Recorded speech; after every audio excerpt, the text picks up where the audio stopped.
Армысыздар, құрметті тыңдармандар, арнамызға қош келдіңіздер. Жақында интернеттен төленбеген алименттер жайлы естідім. Еліміз бойынша миллиардқа жеткен екен. Бұл өте қиын жағдай. Бұл мен үшін өте ауыр тақырып. Өйткені жасым 5-ке толған кезде әкем бізді тастап кетті. Дауысы, түрі де есімде жоқ. Осы кезге дейін ол туралы ештеңе де естімедік. Әрине, олай болса, әкемнен осы кезге дейін көк тиын да алмағаным да белгілі. Ал анам болса, керісінше, нағыз ер жүрек батыл адам. Ол мені жалғыз өсірді, білім берді, 90-шы жылдардағы барлық қиын жағдайдан алып шықты. Менің өмірімдегі бірінші орында тұратын әрқашанда менің анам. Ал күйеуім болса, біздің бастан кешкен оқиғаларымыздан бейхабар еді. Жолдасым жалғыз қиындықтарға төтеп берудің не екенін біледі. Өйткені ол бизнесін нөлден бастаған болатын.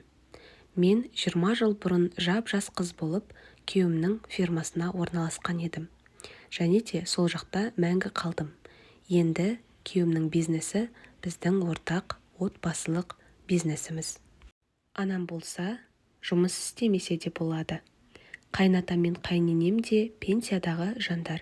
Біздің үлкен үйімізде барлығына да орын бар. Анам бақшаға қарағанды жақсы көреді. Барлығын сатып алсақ та болады ғой, одан да демалыңыз деген сөздерімді елемейді. Жоқ, бақшаға барып демалып қайтамын дейді. Бір күні жұмыстағы телефонға біреу хабарласты. Алло, сізді тыңдап тұрмын дедім. Әсел, сәлеметсіз бе? Сізді Тараз қаласынан мазалап тұрмын. Есімім Арай. Қазір сізді таң қалдыратын нәрсе айтамын. Біз екеуміз апалы сіңлі екенбіз, деп таныс емес әйелдің даусы шықты. Кешіріңіз, қандай апалы сіңлі, деп түсінбедім. Ойымда анамның барлық туыстарын есіме түсіре бастадым. Әкеміз, екеуміздің әкеміз бір екен. Менің әкем ғалым мырза. Және де сіздің әкеңіз де ғалым. Солай емес пе? Деді. Үстімнен мұздай су құйып жібергендей сезіндім. Мәссаған, міне жаңалық. Өзімді сабырға шақырдым да сұрадым. Сонымен, сізге не қажет? Мен сізді әрең таптым. Шүкір, қазір дамыған заман. Әлеуметтік желі деген нәрсе бар. Түсінесіз бе, жағдай мынадай. Әкем қатты ауырып қалды. Қан тамырларына операция қажет. Егер де операция жасалмаса, аяғынан айырылу мүмкін. Уақыт мүлдем жоқ. Ал операция болса, өте қымбат тұрады. Сізді әлеуметтік желіден тапқан соң, әкем қатты қуанып кетті. Менің әселім мені бұндай жағдайда қалдырмайды. Тоқтаңыз, қайдағы менің әселім? Сіз қателесіп тұрсыз, Арай ханым. Менің әкем жоқ, деп дөп басып айттым.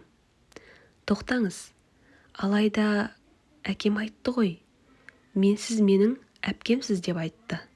Барлық мәліметіміз сәйкес келіп тұр екен, деп қоймай қойды. Мен жай ғана тұтқаны тастай салдым.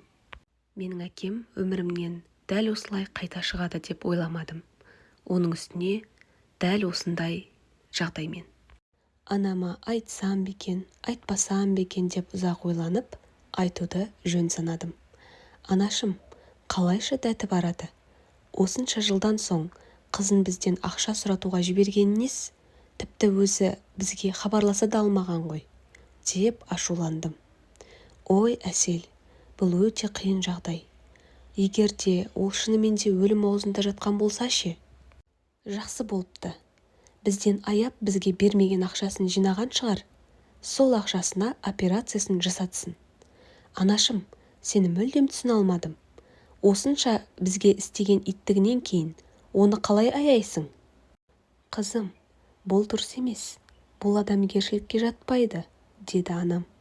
Анашым, сен екі жұмыста шаршап жұмыс істеп жүрген кезде ол саған көмектесті ме? Сол кезде ол өзімшіл болды. Қазір де өзімшіл болып қалған. 40 жыл өтсе де, бізді мүлдем есіне алмады. Алайда, ауырған кезде бізді есіне алып қалыпты. Арай атты сіңілім Сымағым менің жұмысыма бірнеше рет қоңырау шалған болатын. Алайда мені бұл нөмірмен байланыстырмаңдар деп ескертіп қойдым. Әркім өмірден неге лайықты, соны алады. Менің әкем 30 жасында, әрқашан осылай жап-жас болып қаламын, ешқашан ауырмаймын деп ойлаған болса керек. Алайда қазір балаларынан көмек сұрауға мұқтаж болып отыр. Біраз ойланып, анаммен ақылдаса келе, жарайды деп операцияға көмек береміз деп шештік. Арайға хабарласып, счетының номерін сұрап, ақшаны жібердік. Біраз уақыттан соң Арай хабарласты. Үлкен рахмет, операция жақсы өтті.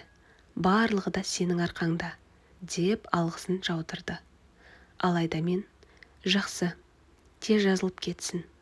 Бірақ енді бұл нөмерге хабарласпаңыздар, деп өтінген болатынмын. Бала кезден қалған әкеме деген ренішім бар. Сол ренішімді шығарып тастағым келеді. Алайда бұл оңай емес.